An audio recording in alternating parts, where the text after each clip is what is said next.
Welcome to the People Leaders Podcast, the audio resource for managers and business leaders creating high-performing teams. Join leadership and team development experts Jan and Michelle Turkelson each week as they explore both subjects from every angle. Through practical tips, valuable insights, and compelling interviews with leadership experts around the world, you'll learn how to bring out the best in your staff and how to give your best as a leader. Hi Jan, how are you today? Excellent. Oh, fantastic. Well, this bite-sized episode today, I was going to say this morning, because it is this morning, is about this brain-based model for collaborating with and influencing others that is becoming incredibly popular and the reason it's so popular is because it is very useful. Yeah. Very useful. And I think it's a really easy way to remember and act upon some of those social triggers that can generate whether or not we approach someone or whether or not we avoid someone. And in a leadership environment, we need to be able to influence people and influence outcomes. And if we can have an easy model to incorporate into our day-to-day interactions, we're just going to be a lot more productive, effective, and ultimately influential, because that's what we need to be. That's right.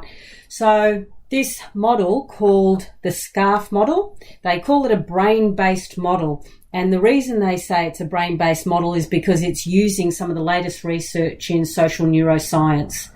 So why don't we just jump straight to it and we give a big picture overview. And basically the overarching theme is that for almost, thousands, hundreds of thousands of years, the two main motivations that we have are to move towards pleasure and away from pain. Are you friend or foe? Am I going to receive a reward or a threat? Yeah, do I need to be defensive or be on the attack? Correct. So the aim of the model is to explore these in the context of 5 social dimensions. So there are 3 central themes. So the brain treats any social situation with either a threat or a reward response based on how you perceive it. The capacity to make decisions and problem solving is reduced when there is that feeling that there's a threat response. So when you're under threat, which has huge implications for managing people. Because if I feel threatened, my capacity to problem solve is going to be significantly reduced. Yeah. And the threat response, here's the other kicker. The threat response is even more intense and more common. So what are the implications for managers? You just need to be even more aware and more mindful of the impact that you are having on others. Yeah, especially if you want them to be effective. That's You right. want people to be in a state of receptivity. Correct. So let's jump into this model. So what's the model called, Jan? So it's a SCARF model, and it stands for status, certainty, autonomy, relatedness, and fairness. SCARF. And what I like about this model of influence is that it's easy to remember. And once you hear it one time, you think, oh my God, yes, I could apply it tomorrow. That's what I really like about it. It's very practical. And these 5 social dimensions, we could call them, are again status, certainty, autonomy, relatedness, and fairness. And then what we're going to do is let's just step through each of them, explain what they are, and give some hints and tips on the implications for managing people. So the first one is status, and this is really about the importance relative to others. So, So how important am I relative to you? And I was saying to a group the other day, where else does this play out more predominantly than in the workplace? There are symbols everywhere, identifying whether somebody has more status than another. Yeah, and one sense of status goes up when we feel better than another person. That's And right. this can add to this competitive environment, holding information, as opposed to what do we actually really want our team members to do and our leaders to do? We want them to be open, we want them to be responsive and to share information. So can you see how there is a little bit of tension that plays out in having to, I suppose, manage our emotions and what are important to us, but also being an effective leader.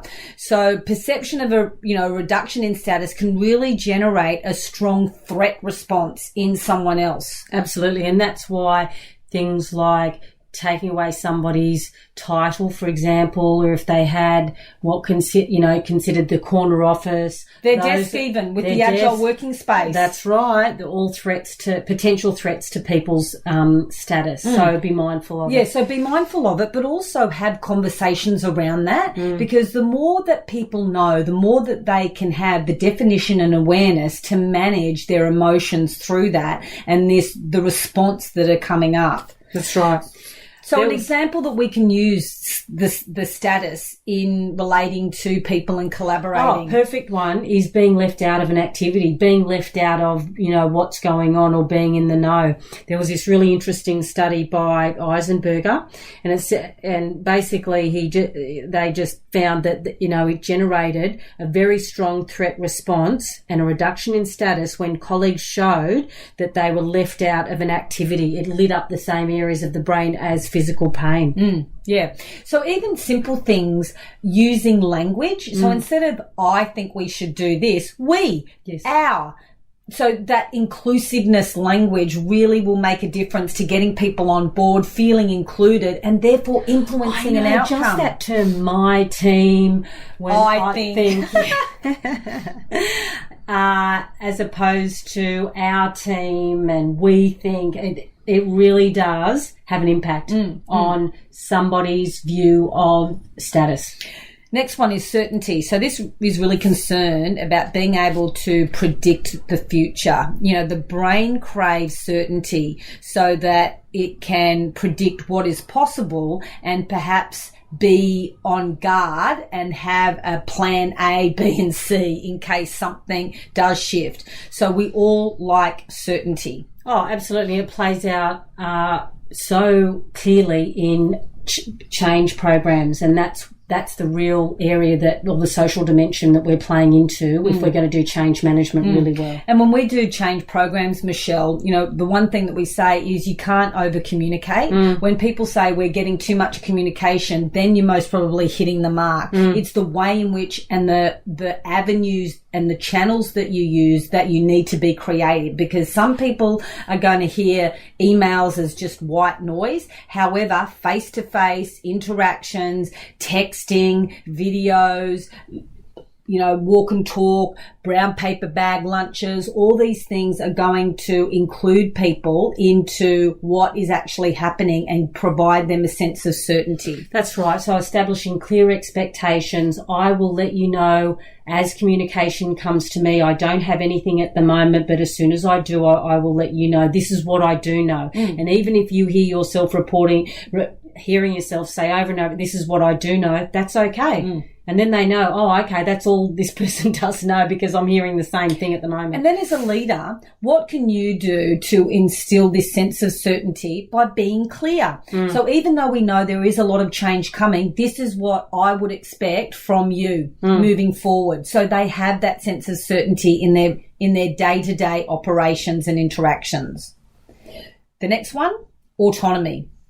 Autonomy really does provide a sense of control over events. So certainty was about predicting the future. This is about, do I have control over events?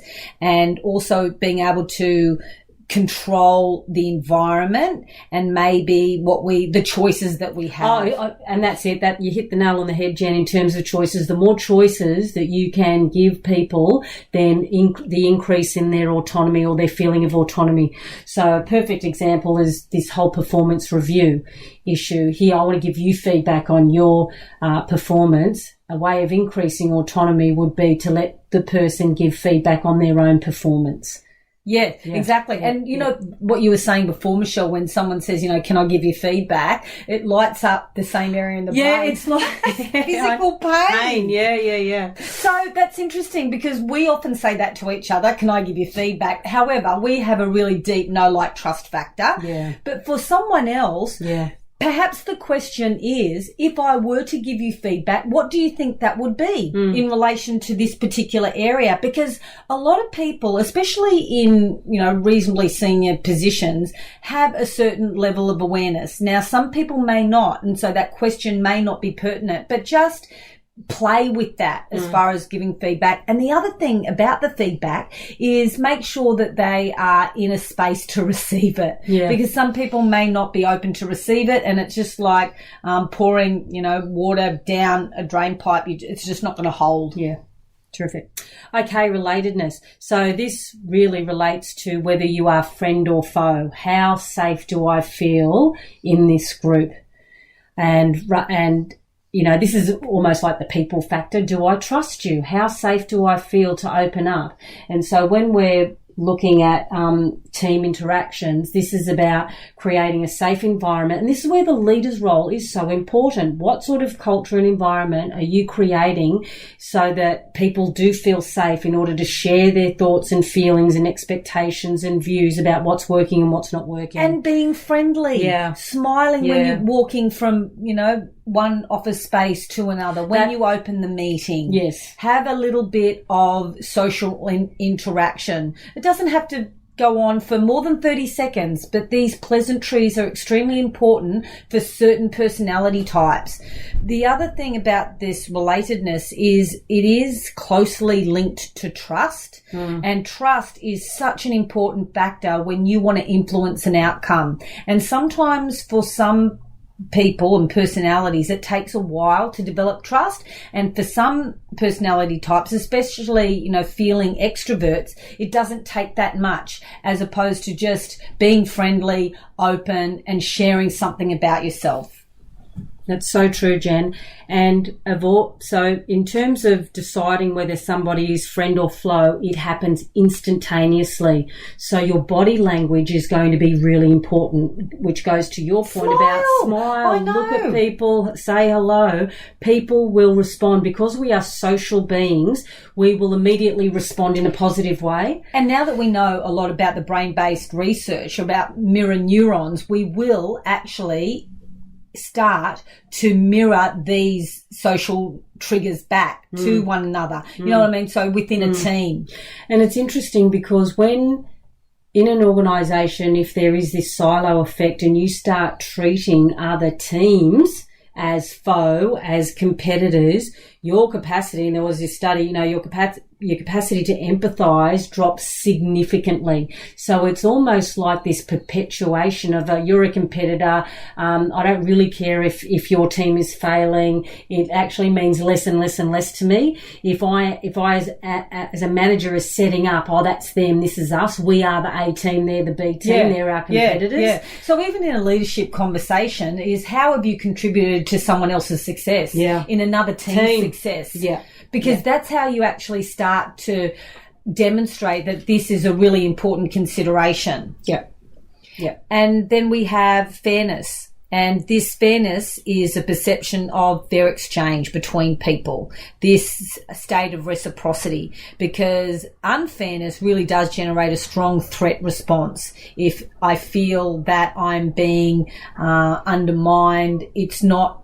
Or if you have a different set of rules for one person in your team, because you want, I don't know, they might be a single parent, and so you cut them, or you feel as though you're cutting them a bit of slack, unless the whole team is aware of that in some way, and you're sharing, being open, then there can be that perception of it being unfair. And that response is going to be triggered really quickly, and people are going to notice that, and it's going to have a negative impact on some of the other social elements in terms of relatedness of your team. So fairness and reciprocity, we know it is it's significant, particularly in the context of teams. Yeah. Sharing so even resources. This scarf model, what I love about it is so adaptable for so many different environments. Like if I was a HR professional, I'd be looking at my performance management system. Does it have these considerations? Yeah. If I'm running a appraisal interview, am I touching on these points with people? If I'm running team workshops, am I considering these elements in my interactions for stakeholders, especially because really this is about how to influence an outcome and influence people. So last tip, Michelle, if you were a leader, what would be your primary consideration, knowing what you know about the SCARF model? Be mindful. Be mindful. And it's just it's almost like as you move through your life, as you move through the office, as you move through your day, just be mindful of the impact that you are having on others. Great. Okay, what about you, Jan? I think if it was me, I would be setting myself up because, when we move through our day and we've got a busy agenda, we just become sometimes transactional. So I think I would have a little bit of a focus for the week, like even if I'm just going to be mindful of the status. I'm going to be mindful of including people, using that inclusive language and allowing people to feel full, to feel that they are contributing. What a great idea. Like at the beginning of each meeting, just write down SCARF, all the words, and just, and have a review at the end of the meeting. How did I go according to that model? Yeah. Okay, great talking to you, Jan. Over now. Bye. We hope you enjoyed today's episode of the People Leaders Podcast. For show notes and other resources, please visit us at peopleleaderspodcast.com. While you're there, you can subscribe for future episodes so you can continue your own leadership journey. And please be sure to share this and other episodes with your friends and colleagues. The People Leaders Podcast is brought to you by the Experts on Air Podcast Network.